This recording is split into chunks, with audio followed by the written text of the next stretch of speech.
Hello बच्चों। पर तुम लोग पढ़ा रहे थे क्लास 10 में केमिस्ट्री।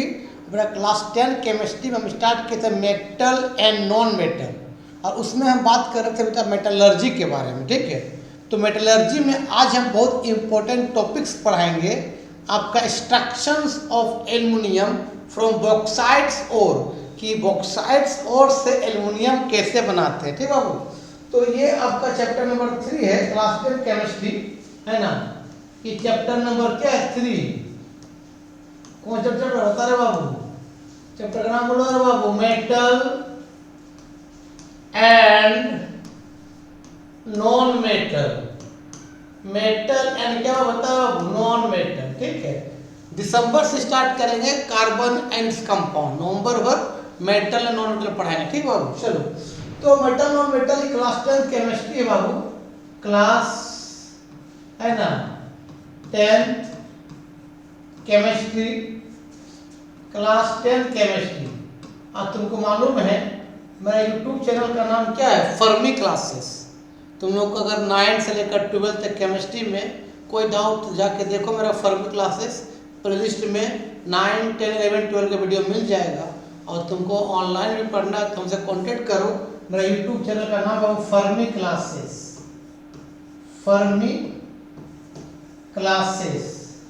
ठीक, इसमें प्लेलिस्ट में तुमको 9 से लेकर 12 तक केमिस्ट्री का वीडियो मिल जाएगा। और तुमको ऑनलाइन हमसे अगर पढ़ना है तो मेरा कॉन्टेक्ट नंबर है आपका 96 आपका 93143506। तुम लोग बात भी कर सकते हो। सीबीएसई हो या आईसीएसई बोर्ड हो या कोई भी स्टेट बोर्ड हो, हमसे कॉन्टेक्ट करो, हम पढ़ा देंगे। ठीक है, चलो बेटा। तो आज हम मेटल और मेटलर्जी में हम बताएंगे एक्सट्रैक्शंस ऑफ एल्युमिनियम फ्रॉम बॉक्साइट्स और, बॉक्साइट्स और से कैसे हम एल्युमिनियम बनाते हैं। ठीक है, पूरा उसका पूरा फ्लो चार्ट बताएंगे, एकदम तो बढ़िया से सब समझ में आएगा। ठीक है, तो अब चलो स्टार्ट करते हैं। तो हेडिंग दो बाबू, एक्सट्रैक्शंस ऑफ एल्युमिनियम। चलो बाबू, एक्सट्रैक्शन थोड़ा लंबा वीडियो है, लेकिन तुम लोग यूट्यूब में थोड़ा सा स्पीड करके देख लेना, इंपॉर्टेंट बाबू ये है ना। एक्सट्रैक्शंस ऑफ क्या? एल्युमिनियम फ्रॉम क्या रे बाबू? बॉक्साइट और, कि बॉक्साइट और से हम बाबू एल्युमिनियम कैसे बनाते हैं। सुनो बाबू, तुमको मालूम हो बाबू कि बॉक्साइट और, बॉक्साइट के बाबू और होते हैं, उसका फॉर्मूला होता है Al2O3 into 2H2। ये बॉक्साइट ओर्स का फॉर्मूला होता है, इसीलिए बनाता है वो एल्युमिनियम। और इस बॉक्साइट और बहुत केमिकल इम्प्यूरिटीज होता है, बहुत केमिकल क्या होता है? इम्प्यूरिटीज होता है बहुत सा। क्या होता है बाबू? केमिकल क्या होता है? इम्प्यूरिटीज होता है। जैसे इसमें आयरन भी बहुत रहता है, आपका टीन एसएन भी बहुत रहता है, आर्सेनिक एस भी बहुत रहता है ना, सिलिका SiO2 भी रहता है। इसमें बहुत सा केमिकल इम्प्यूरिटी है। तुमको मालूम है कि आपका सॉइल है ना, आपका स्टोन तो कॉमन है, ये रहेगा ही रहेगा। ठीक है, तो इसको हम लोग बॉक्साइट और वो कंसंट्रेट करते हैं, जिस प्रोसेस का नाम है लीचिंग, या उसी को बोलते हैं बियर्स प्रोसेस। तो बियर्स प्रोसेस से पहले हम बॉक्साइट और कंसंट्रेट करते हैं। कंसंट्रेट का मतलब क्या? उसका इम्प्यूरिटीज को बॉक्साइट और से अलग करते हैं, है ना। तो पहले इसको लिखो, तो लंबा वीडियो है, कोई दिक्कत नहीं, सब समझा के बता देंगे, तुम फिर इधर उधर देखने का जरूरत नहीं है। चलो तो बाबू, अब सबसे पहले को हम बॉक्साइट और को शुद्ध करते हैं। हेडिंग दो कंसंट्रेशंस, लिखो रे बाबू, कंसंट्रेशंस ऑफ बॉक्साइट्स और, बॉक्साइट्स और क्या करेंगे बाबू? कंसंट्रेट करेंगे, उसका इम्प्यूरिटीज को हटाएंगे, है ना। उस प्रोसेस का नाम बाबू लीचिंग है। क्या बाबू? लीचिंग। लीचिंग इसी को बोलते हैं, वो बियर्स प्रोसेस भी बोलते हैं। बियर्स क्या बोलते हैं? प्रोसेस बोलते हैं। और ये आपका एक तरह का केमिकल प्रॉपर्टी, सॉरी, एक तरह का एक केमिकल प्रोसेस है। क्या है बाबू? केमिकल प्रोसेस है। EP है, केमिकल क्या?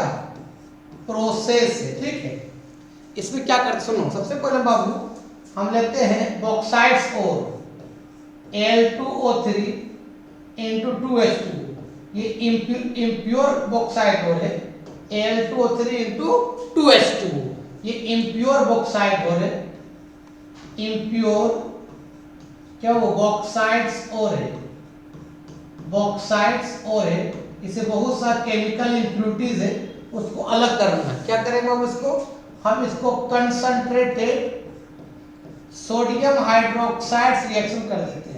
50% क्या रहेगा, कॉम सोडियम हाइड्रोक्साइड सॉल्यूशन। तो जो बाबू इम्प्योरिटीज होता है वो सोडियम हाइड्रोक्साइड से रिएक्शन नहीं करेगा, ठीक है, और बॉक्साइड और जो होगा सोडियम हाइड्रोक्साइड से रिएक्शंस कर जाएगा, और रिएक्शंस करके ये बन जाएगा एक सोलेबल कंपाउंड बाबू, जिसका नाम है NaLO2। ये आपका सोलेबल कंपाउंड बन जाएगा, SOLUBLE, सोलेबल कंपाउंड बन जाएगा बाबू, और इम्प्योरिटीज नीचे बैठ जाएगा, वो आपका सोडियम हाइड्रोक्साइड से रिएक्शन नहीं करेगा, मतलब इम्प्योरिटी आर सेटल डाउन,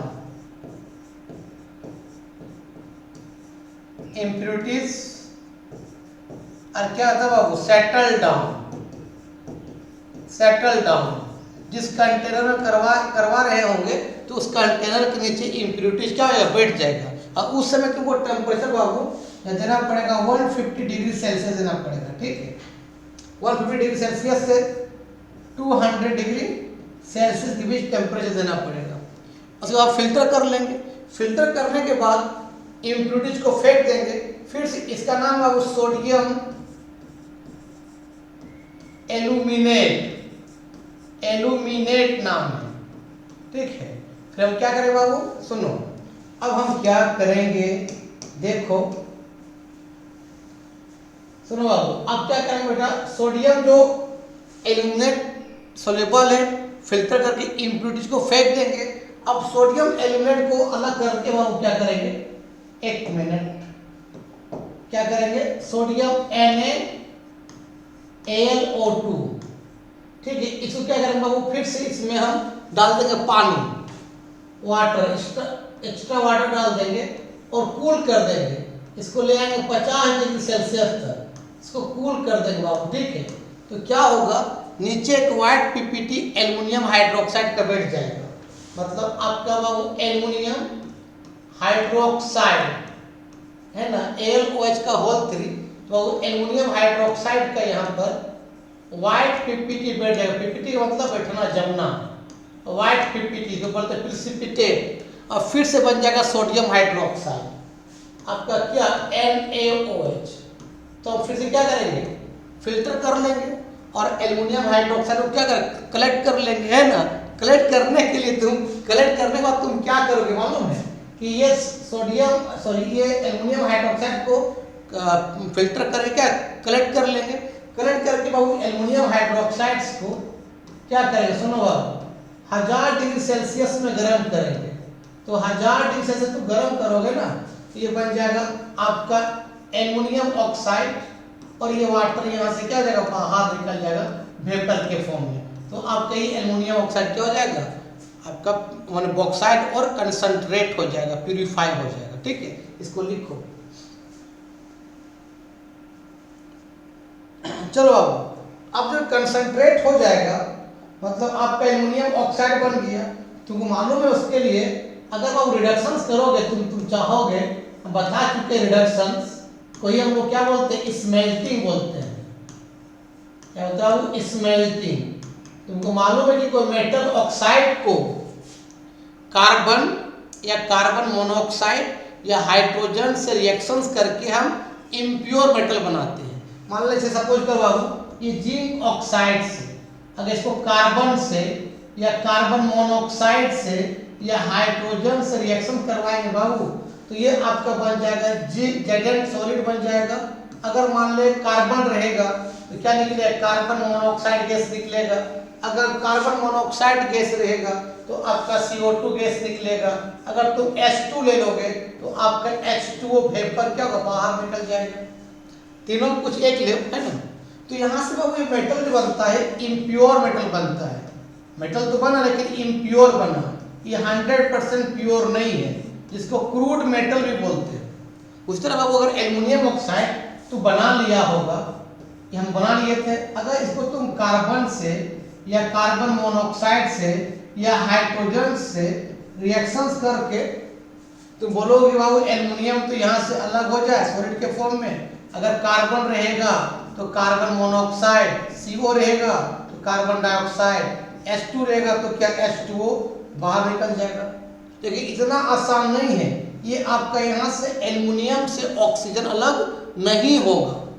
क्यों नहीं होगा बाबू? क्योंकि एल्युमिनियम ऑक्सीजन के बीच बहुत स्ट्रॉन्ग बॉन्ड है, इतना स्ट्रॉन्ग बॉन्ड है कि यहाँ से एल्युमिनियम और ऑक्सीजन को कार्बन या कार्बन मोनोऑक्साइड या हाइड्रोजन उसको तो मैंने तोड़ नहीं पाता है, किसको? एल्युमिनियम और ऑक्सीजन को, क्योंकि बॉन्ड बहुत स्ट्रॉन्ग है।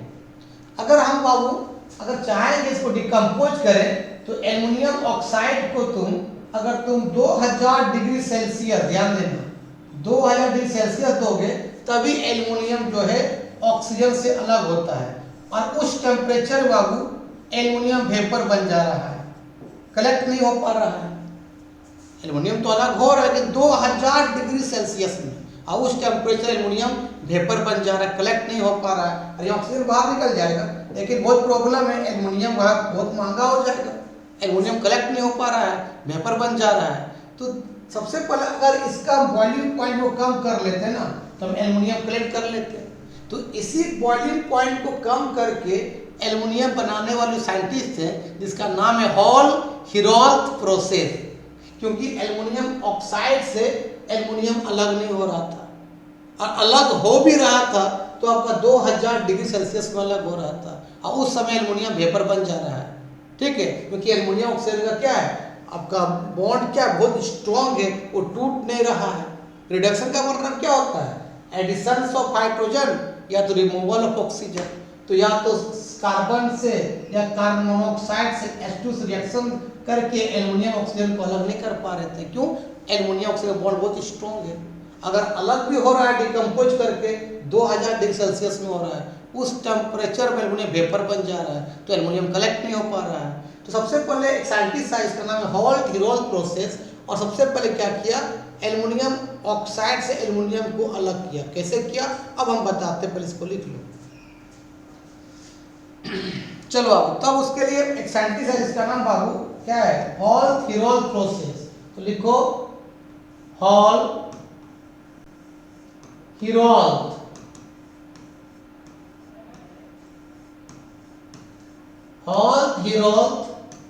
प्रोसेस से कैसे हम एल्युमिनियम बनाते हैं। ये एक तरह का इलेक्ट्रोलाइसिस प्रोसेस बाबू, electrolysis process. Electrolysis process, electrolysis का मतलब क्या होता है तुमको मालूम है कि पहले करंट देंगे उसके बाद केमिकल रिएक्शंस होगा। तो हॉल-हेरोल्ट प्रोसेस ने क्या किया, सबसे पहले बॉक्साइट ओर का मेल्टिंग पॉइंट को कम किया, क्योंकि 2000 डिग्री में आपका एल्युमिनियम ऑक्साइड से अलग हो रहा था, और उस टेम्परेचर में एल्युमिनियम वेपर बन जा रहा है। सबसे पहले इसने क्या किया, एल्युमिनियम ऑक्साइड का मेल्टिंग पॉइंट को कम किया। तो उसने क्या किया सुनो बाबू, आपका एल्युमिनियम ऑक्साइड में मिला दिया फ्लोस्फर, CaF2, उसको बोलता है फ्लोस्फर बोलते हैं, फ्लोस्फर फ्लोस्फर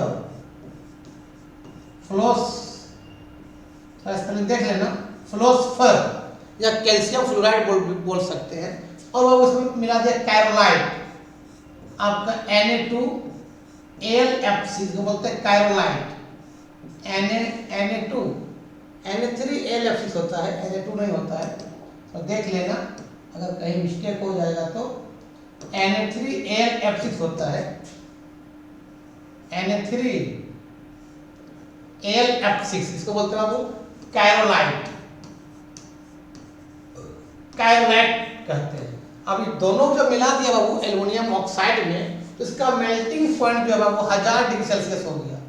अब 1000 डिग्री सेल्सियस में क्या हो गया, एल्युमिनियम ऑक्साइड का मेल्टिंग पॉइंट हो गया, और 1000 डिग्री सेल्सियस में एल्युमिनियम वेपर नहीं बन रहा था। तो यहाँ पूछेगा कि बताओ कि फ्लोस्फर और कैरोलाइट का क्या रोल है आपका एल्युमिनियम को अलग करने के लिए, तो बोलना वो एल्युमिनियम ऑक्साइड का मेल्टिंग पॉइंट कम कर दे रहा है, मतलब एल्युमिनियम ऑक्साइड अब 1000 डिग्री सेल्सियस में क्या हो जाएगा, अलग हो जाएगा और उस टेम्परेचर में एल्युमिनियम वेपर नहीं बनेगा। तो मेल्टिंग पॉइंट क्या कर दिया जाए, कम कर दिया। और दूसरा, ये दोनों कंडक्टिविटी को बढ़ाएगा। ये आपका बता क्या है, कंडक्टिविटी। कंडक्टिविटी भी क्या करेगा, इंक्रीज करेगा, क्योंकि तुरंत आयन टूट जाएगा और एल्युमिनियम ऑक्साइड डिकम्पोज नहीं हो रहा तो आयन टूटेगा नहीं, इसलिए आपका क्या है, बेड कंडक्टर है। आपका क्या बताओ, बेड कंडक्टर है। बेड कंडक्टर, जब तक आयंस नहीं टूटेगा रे तब तक कैसे करंट कंडक्ट करेगा, तो ये बेड कंडक्टर है। तो ये कंडक्टिविटी को भी बढ़ाता है और एल्युमिनियम ऑक्साइड का मेल्टिंग पॉइंट वो भी कम करता है, क्योंकि तुरंत आयन टूट जाएगा। आयन टूट जाएगा तो कंडक्टिविटी क्या कर दे, बढ़ा देगा ना। चलो तो इसको लिखो, अब बनाते हैं कैसे, इसका प्रोसेस पूरा पूरी है। चलो सुनो बेटा, इसका प्रोसेस दिखाते हैं। सुनो, सबसे पहले वो स्टील का यहाँ पर लिया एक तरह का कंटेनर, कि वो स्टील का कंटेनर है और इस तरह से यहाँ पर ग्रेफाइट का लाइनिंग कर दिया, ग्रेफाइट का लाइनिंग, इसको तुम कार्बन लाइनिंग भी बोल सकते हो। ये कार्बन लाइनिंग इस तरह से, क्या था, कार्बन लाइनिंग है, ये कार्बन लाइनिंग है, जिसको अब उसने बोला कैथोड। तुम मालूम है कैथोड कैसा होगा, नेगेटिव होता है। और इसके ऊपर भी ग्रेफाइट का रॉड लिया चलो बाबू, ये मान ले कोई स्टील का होगा, उसके नीचे ग्रेफाइट का रॉड रखा है इस तरह से, ये भी ग्रेफाइट का रॉड है, ये भी ग्रेफाइट का रॉड है बाबू, ये भी बता कि ग्रेफाइट का रॉड है।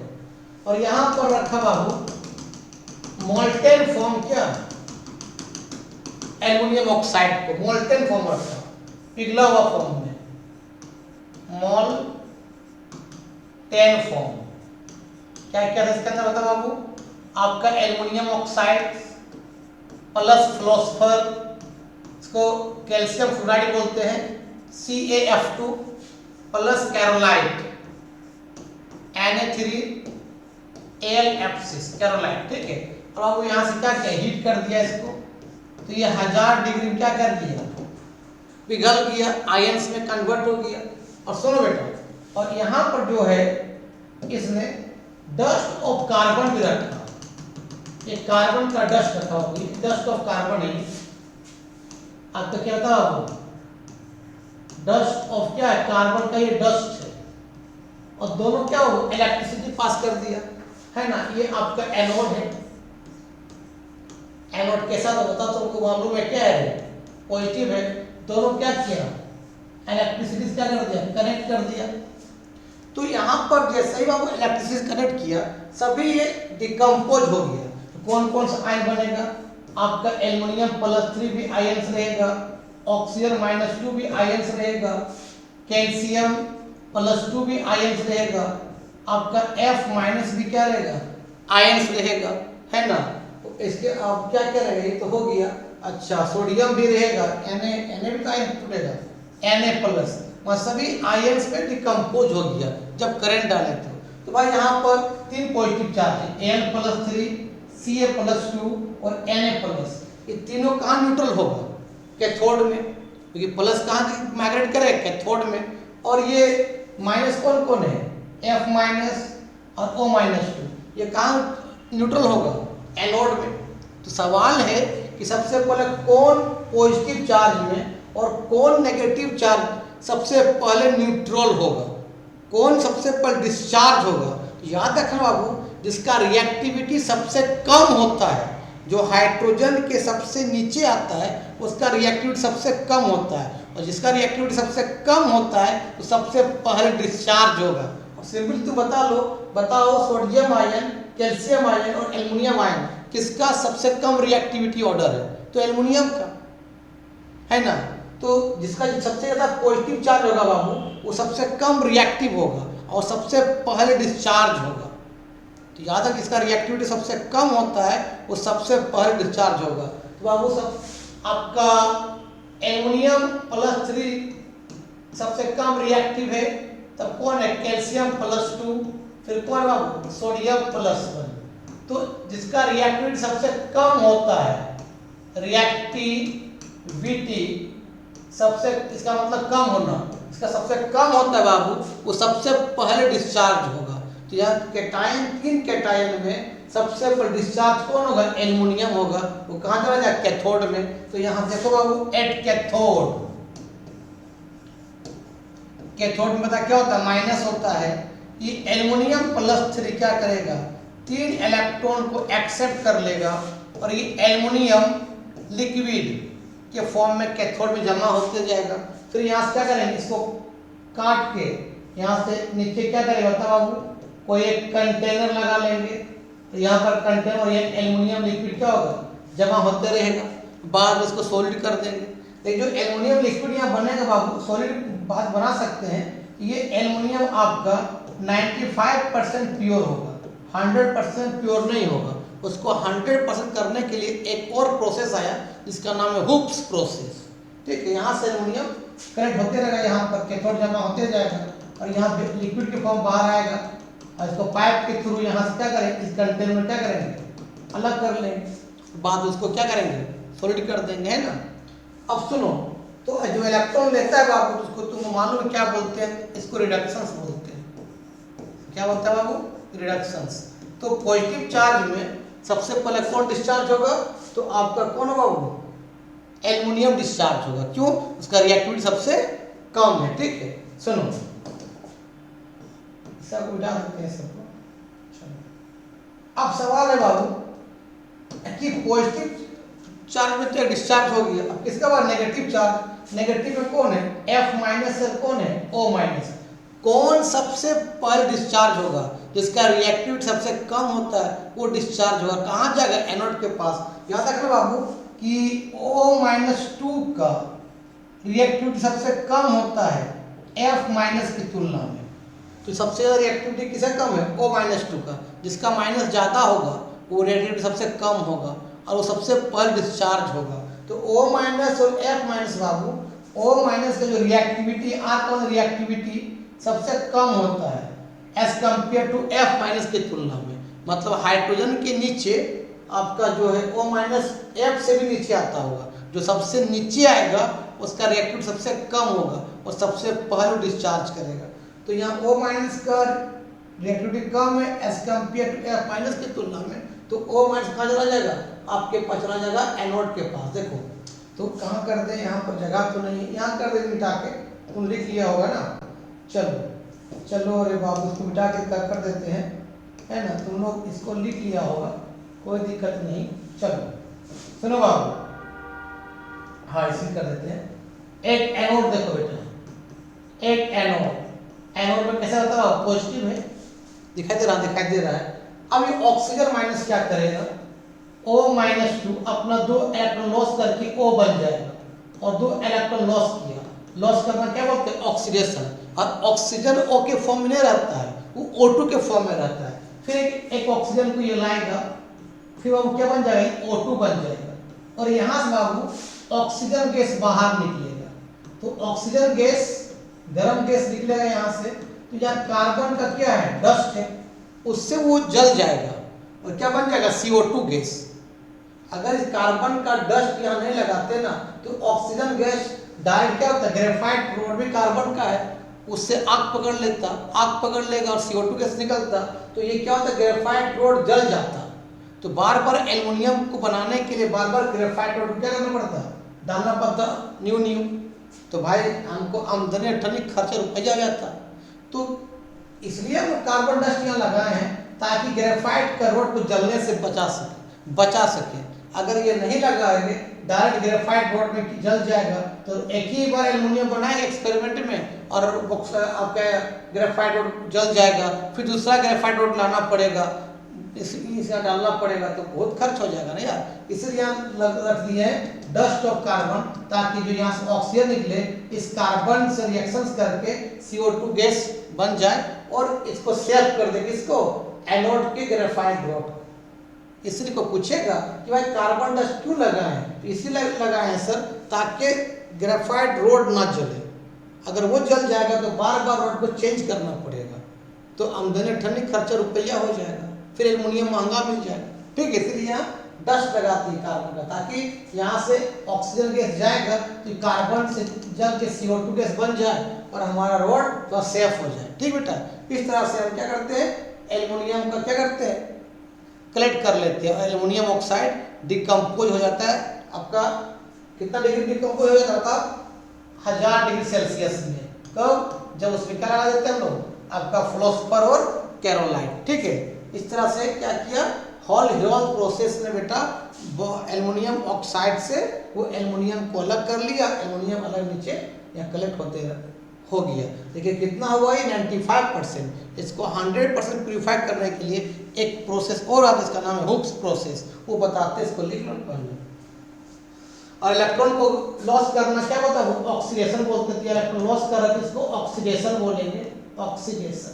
तो यहाँ ऑक्सीडेशन हो रहा है और रिडक्शन हो रहा है। तो पूछेगा कैटायन 3 गो है, तो एल्युमिनियम पर डिस्चार्ज क्यों हुआ, तो एल्युमिनियम का रिएक्टिविटी सबसे कम है, जो रिएक्टिविटी सबसे कम होता है पर डिस्चार्ज होता है। और एनायन में O-2 और F- में पर डिस्चार्ज कौन होगा, O-2। क्यों, O-2 का रिएक्टिविटी F- से कम होता है, जिसका कम होगा वही सबसे पर डिस्चार्ज होगा। कैटायन जाएगा कैथोड के पास, एनायन जाएगा एनोड के पास। लिख लो।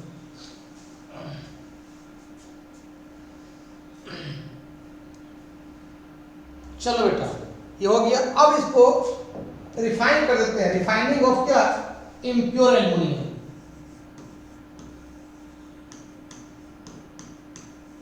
रिफाइनिंग ऑफ क्या बाबू, इम्प्योर एल्युमिनियम।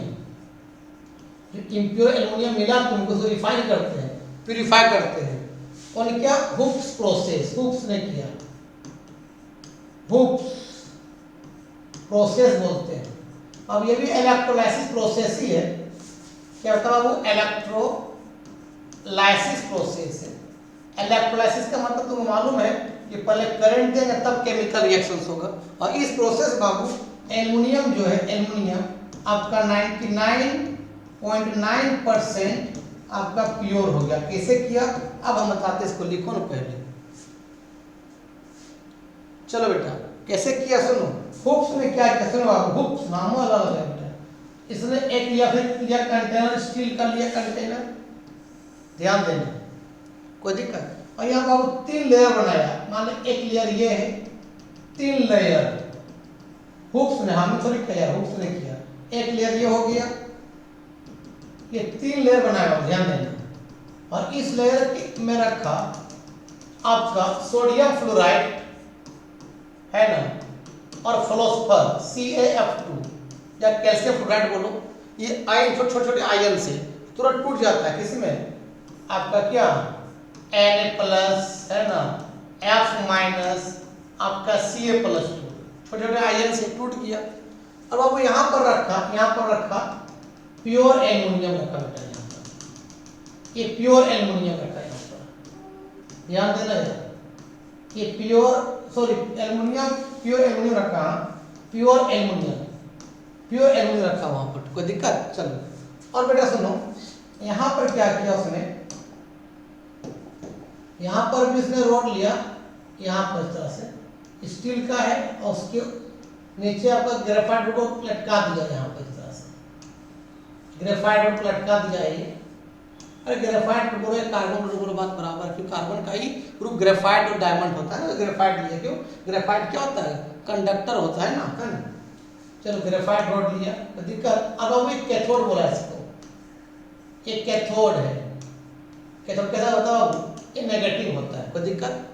अब वो यहाँ पर कार्बन का लाइनिंग फिर लिया, कार्बन का लाइनिंग, कार्बन ग्रेफाइट लिया, एक्चुअली ग्रेफाइट है वो, कार्बन में ग्रेफाइट है, कार्बन का रूप ही होता है ग्रेफाइट, लेकिन वो कंडक्टर होता है, ठीक है। और इसको नाम दिया, एनोड नाम दिया। एनोड कैसा होता है, पॉजिटिव। और यहाँ से बेटा क्या किया, यहाँ से आपका इम्प्योर एल्युमिनियम को यहाँ डाला, कहाँ पर, नीचे। करंट भी पास कर दिया इसमें, कैथोड और एनोड को करंट से पास कर दिया ये, ठीक है। और यहाँ से इम्प्योर एल्युमिनियम डाला, यहाँ से इम्प्योर एल्युमिनियम तो किस फॉर्म में था, लिक्विड के फॉर्म में था, जो 100% प्यूरिफाई नहीं था। मान लीजिए 95% प्यूरिफाई है, या 90% क्या प्यूरिफाई, उसको 99.9 में ले जाना है। तो एल्युमिनियम जब नीचे आएगा, यहाँ पर नीचे आया तो भाई करंट पास किया तो एल्युमिनियम डिकम्पोज कर दिया एट एनोड क्या पॉजिटिव में डिकम्पोज कर दिया बाबू। और ये एल्युमिनियम जो है आपका लिक्विड के फॉर्म में था, ये टूट गया किसमें, Al+3 एक्वस के फॉर्म में, और ये 3 इलेक्ट्रॉन क्या क्या लॉस किया। इलेक्ट्रॉन लॉस करना क्या बोलते हैं बताओ, ऑक्सीडेशन बोलते हैं। तो यहां से एल्युमिनियम आयंस में कन्वर्ट हो रहा है, ठीक है। आयंस तो माइग्रेट करते रहते चारों तरफ, बाबू ये आयन थोड़ा जंप करके ऊपर चला गया। यहाँ पर जैसे ऊपर चला जाएगा तो ये आयन थोड़ा बड़ा है एज कम्पेयर टू किससे, सोडियम आयन से, फ्लोराइड आयन से, कैल्शियम आयन से, वो बड़ा है। तो ये सब आयन क्या करेगा, इसको थोड़ा और आगे बढ़ा देगा, ठेल देगा, जा ऊपर जा, ऊपर जा, ठेल दिया ये सब आयन, इस एल्युमिनियम आयन को ठेल के ऊपर पहुंचा दिया, चला गया ऊपर, यहाँ पर Al+ चला गया ऊपर। अब Al+ चला गया ऊपर, पॉजिटिव चार्ज है तो क्या करेगा वो, डिस्चार्ज हो कहाँ होगा, कैथोड में होगा। तो बाबू सुनो, एट कैथोड में आपका, एट कैथोड में बेटा क्या है, माइनस है। ये एल्युमिनियम+3 क्या करेगा, 3 इलेक्ट्रॉन को लिया और आपका क्या बन गया, एल्युमिनियम लिक्विड बन गया। लेकिन ये बाबू 99.9% प्योर हो गया। बाद में एल्युमिनियम लिक्विड को अब कूल करके हम उसको एल्युमिनियम सॉलिड में कन्वर्ट कर सकते हैं, ठीक है।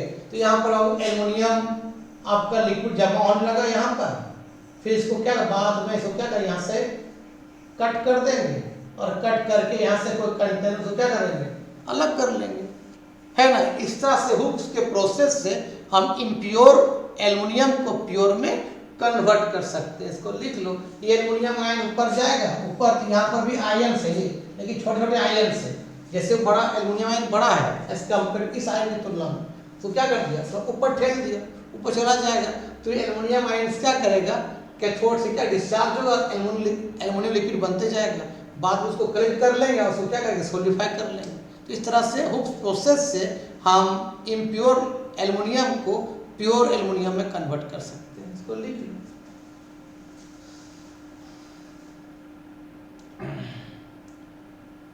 ये कूल कर देना यहाँ पर बाद में, तो आपका सॉलिड बन जाएगा। तो आज का वीडियो यही समाप्त करते बेटा। अच्छा लगा हो वीडियो तो देखो दोस्तों, फॉरवर्ड करो, ठीक। तब तक के लिए बाय बाय।